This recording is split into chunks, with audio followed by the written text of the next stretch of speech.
In last year's playoffs, we saw the Celtics make their first finals since 2010, with Jayson Tatum and Jaylen Brown leading the way. And with this duo making the NBA Finals, I thought finally all the media hype about them breaking up would be dead. But unfortunately for me, in 2023, only 1 year later, this talk, once again by the media, is being brought up. Now, why this is a topic is because Stephen A. Smith, once again, is saying Jaylen Brown is better than Jayson Tatum. And specifically, he says in the playoffs, the past 2 years, Tatum has not been better than JB. Now look, Tatum in last year's finals was definitely underwhelming and performed at an all-time historically bad level, averaging 22 points, 7 assists, 7 boards on 37-46 and 65 splits. In Game 1, he was 3 of 17, and in Game 6, down 3-2, was 6 of 18. The media, rightfully so, was very hard on JT for that awful performance. But one thing I did notice, with JT's bad finals, a lot of the media began saying Jaylen Brown was actually the better player.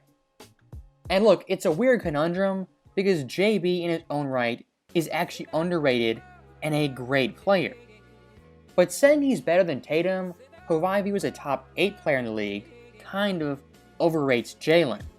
As looking at Tatum this year, he finished 4th MVP and universally recognized as a top 10 player.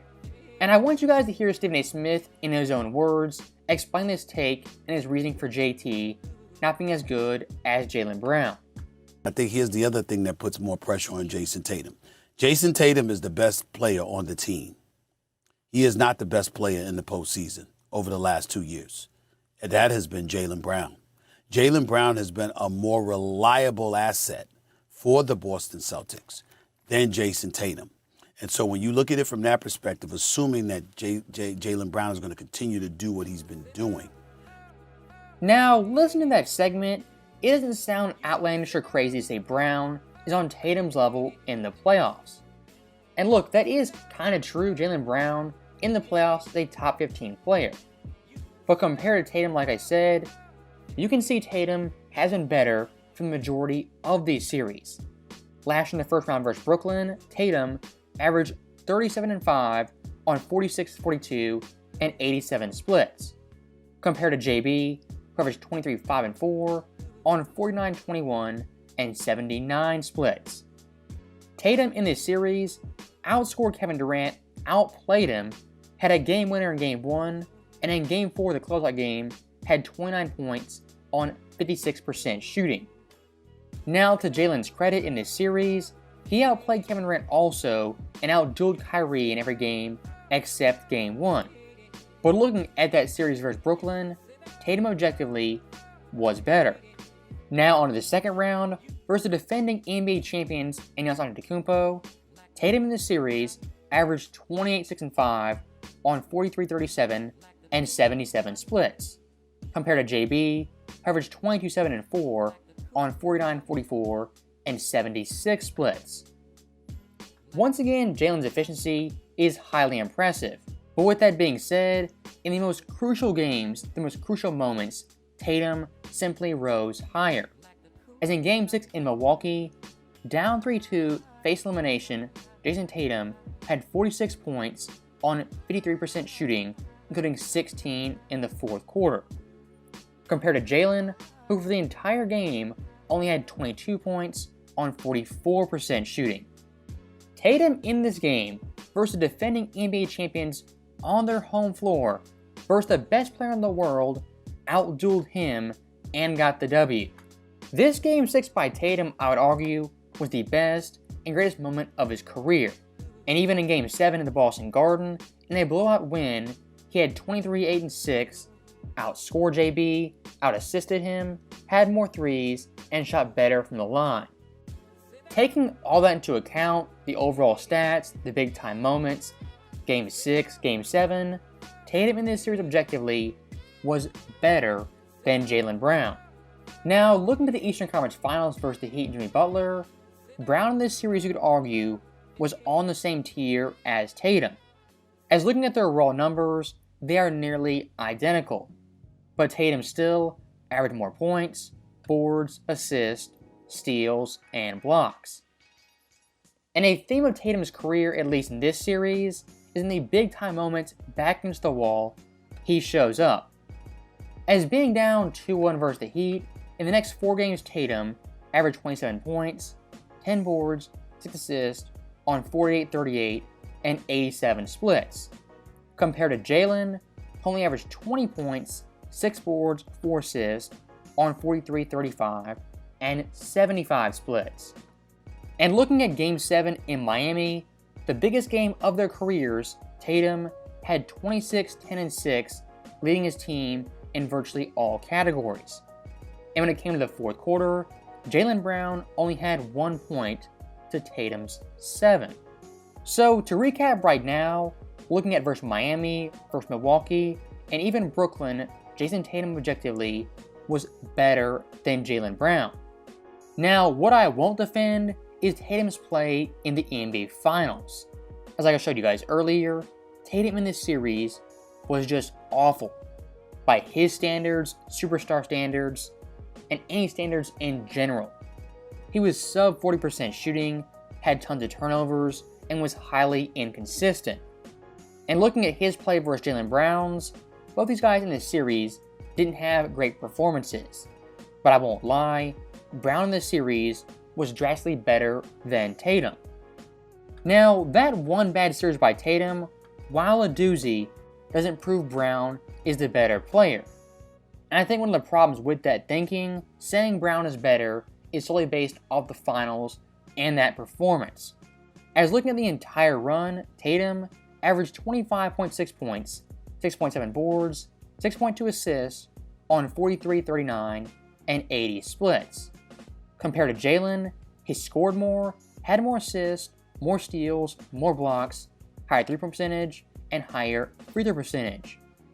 And if you love advanced stats, PER, win shares, box plus minus, Tatum in every stat but defensive win shares was ahead of Jaylen Brown. Now, if you hate those numbers, hate the stats, and say it's misleading, using the eye test, Tatum is a much better ball handler, a much better scorer, better finisher at the rim, he's better out of the post, better in the pick and roll, and quite frankly, more comfortable with the ball in his hands, creating for teammates.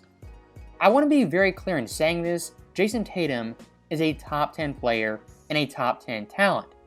And Jaylen in his own right, I would argue, is a top 20 player with the potential to be top 15. These guys, tier-wise, aren't far off. And if you catch Jaylen on the right night and Tatum on the wrong night, you'd think Brown was actually the better player. Now, with that being said, looking at this year's playoffs in the first round versus the Atlanta Hawks, who they were heavy favorites against, Tatum averaged 27, 10, and 5 on 45-35 and 90 splits. And Jaylen, per usual, was right there with them, averaging 27, 5, and 3 on insane 54, 52, and 58 splits.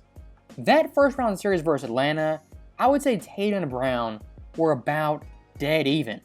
The only reason we're having this conversation was in Game 2 versus Philly. Tatum only scored 7 points, by far his worst performance of the entire season.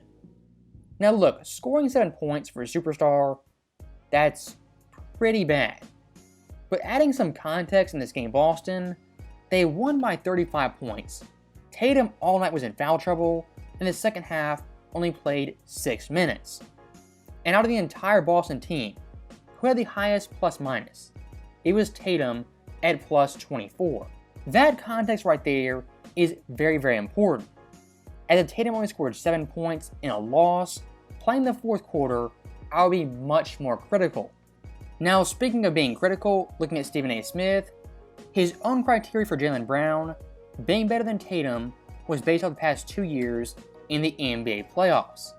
Tatum compared to Brown the past 2 years has averaged more points, more assists, more rebounds, and been a leading scorer for Boston in all but one series. Compared to Jaylen, who's averaged 24, 7, and 4 on great shooting splits while only leading Boston in scoring one singular time. And why I say Tatum is definitively better than Brown, who's last year in the playoffs in the big time moments to make the finals, he stepped up virtually every time. Versus Brooklyn having the game winner, versus Milwaukee scoring 46, and being down 2-1 versus the Heat, came back strong and performed great in Game 7. I absolutely hate making videos like this because inevitably you downplay one player to uplift another. And that is the goal of ESPN, Stephen A. Smith, to rile up fans, get narratives going, and get two players to split up. And looking at Tatum once again, depending how the playoffs go, at the end of it, he could be a top 5 player, top 4 player, at the most top 3. But Jaylen, he can go from top 25, top 20, easily to top 15. Given his consistency, his playoff play, and his two-way effectiveness. As a guy averaging 26 points as the second option with absurd shooting splits should not be taken for granted. And one thing I hate the most is Jaylen playing well should not be about Tatum. Jaylen playing well should be about Jaylen and him being underrated. So, as always, thank you guys for watching. Hope you enjoyed it. I'll see you next time.